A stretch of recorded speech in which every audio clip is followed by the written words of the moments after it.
తెలంగాణలో గత ప్రభుత్వం 94,000 కోట్ల రూపాయల అప్పు తెచ్చి కాళేశ్వరం ప్రాజెక్టు నిర్మిస్తే బూడిదలో పోసిన పన్నీరుగా మారిందని రాష్ట్ర భారీ నీటిపారుదల శాఖ మంత్రి ఉత్తమ్ కుమార్ రెడ్డి అన్నారు.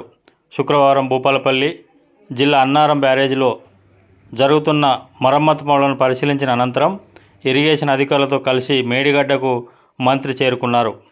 అక్కడ మేడిగడ్డను పరిశీలించిన అనంతరం మంత్రి మీడియా సమావేశం ఏర్పాటు చేశారు.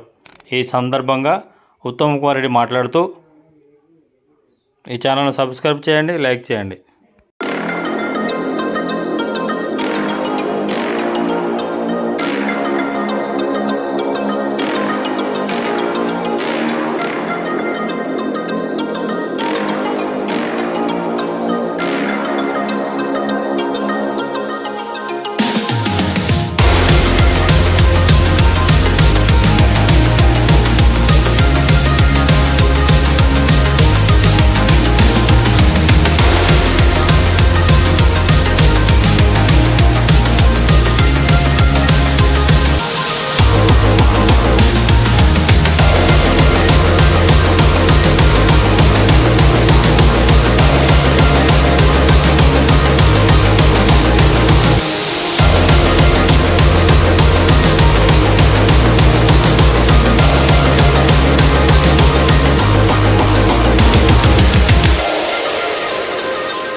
ఈరోజు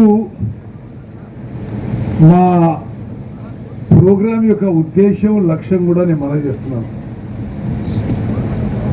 నిన్నటి వరకు అంటే 6 జూన్ వరకు పార్లమెంట్ ఎన్నికల కోడ్ ఆఫ్ కండక్ట్ ఉండి కాళేశ్వరం ప్రాజెక్టుపై మేము రివ్యూ చేయడం వీలు కాలేదు. తెలుసుకోవడానికి NDSA interim measures national dam safety authority recommend చేసిన interim measures implementation progress review చేయడానికి నేను రావడం జరిగింది. మీ అందరికీ తెలుసు,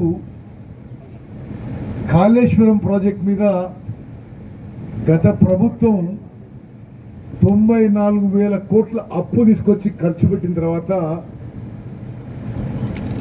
వాళ్ళ గవర్నమెంట్ ఉండగానే 21 అక్టోబర్న మేడిగడ్డ బ్యారేజ్ కొలాప్స్ అయిపోయింది, కుంగిపోయింది. వర్చువలీ మొత్తం కాళేశ్వరం ప్రాజెక్ట్ కూడా సీరియస్గా డ్యామేజ్ అయింది. ఎందుకంటే మూడిట్లో 2 బ్యారేజెస్